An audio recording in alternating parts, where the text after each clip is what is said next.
Alright, let's talk about one of the biggest choices you can make in Elder Scrolls Online, picking your PvP healer. You know, you pour all this time into a character, and the last thing you want is to hit the battlefield and realize you hate it. We're going to break down the current meta today to help you avoid that dreaded healer's regret and find a class you'll actually love playing. Let's get into it. So to get us started, I want to throw this quote up. It's from the Ratcast, and it's a spicy one. For forever, the Templar has been the poster child for healing in this game. So how in the world did we get to a point where people are calling it the worst? That's the big mystery we're going to unravel today. But hang on. Before we can even start to talk about which class is good or bad, we need to set the ground rules. What are we even looking for? The PvP world in ESO is, it's chaos. It's fast, it's brutal, and you're always on the move. So what does a great healer actually need to succeed in that environment? It really comes down to 4 things. 4 pillars, if you will. First, and this one's a no-brainer, survivability. Because if you're dead, you're not healing anybody. Simple as that. Then you've got mobility. Fights move, and if you can't keep up, your team is on their own. Third, sustain. Can you actually keep casting your spells for a whole fight without running out of gas? And last, something we'll call your healing philosophy. And that philosophy really splits into 2 main styles. You've got your heals over time, or HOTS. These are proactive. You're kind of like, okay, I'm just going to keep this gentle stream of healing on everyone. Then you have burst heals. This is your panic button. This is the, oh my god, Steve is about to die, massive heal that you throw out to save him. Most classes lean one way or the other. So you want to make your heals bigger, right? Well, how do you do it? It turns out it really depends on your philosophy. If you're all about those consistent heals over time, stacking the healing done stat gives you the most bang for your buck by far. But if you're that reactive burst healer, then getting your crit chance up is your ticket to those massive life-saving numbers. And, get this, just stacking max magicka, it's actually the worst way to make your heals stronger. Kind of surprising, right? Okay, so we've got our rules, we know what we're looking for. Now let's get back to the main event, the Templar. Is this class really a fallen champion, a relic of a bygone era, or is everyone just being dramatic? Let's look at the evidence. And this is where it gets really interesting. Look, the Templar still has things going for it. It's got an entire skill line just for healing, easy buffs, a great cleanse, and if you're in one of those giant 100-person Zerg groups, it still pumps out amazing area healing. But, and this is a big but, it's just so slow. So many of its best skills force you to stand still, which is basically a death sentence these days.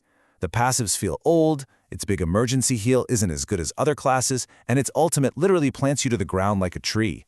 You might as well paint a giant target on your back. So, with the old king looking a little shaky on its throne, who's stepping up to take the crown? Let's talk about the classes that are really defining what it means to be a top-tier healer right now. First on the list, the Warden. And if I had to use one word to describe a Warden healer, it would be unkillable. Seriously, this class is just a tanky, self-sustaining beast that is perfectly built for the absolute chaos of modern PvP. I mean, just look at this toolkit. They have Polar Winds, which is arguably the best burst heal in the entire game, and it heals them at the same time. They're fast, they have tons of defensive buffs, and their ultimate can literally heal your entire team through walls. They're just so tough and flexible, it's no wonder they're at the top. They're everything the Templar isn't, mobile and incredibly hard to kill. Alright, next up we have a real dark horse, a class you probably think of as a sneaky assassin, the Nightblade. But let me tell you, as a healer, the Nightblade has become one of the toughest, most resilient options in the game. So how does this work? It's all about survival. Their Dark Cloak ability is just insane. It's a huge heal for yourself and gives you massive defenses. They have passives that naturally make them tankier, and on top of that, they have what a lot of the pros call the single best healing ultimate in the game, Soul Siphon. A good Nightblade healer is just impossible to pin down and kill, which means they're always there, keeping their team alive.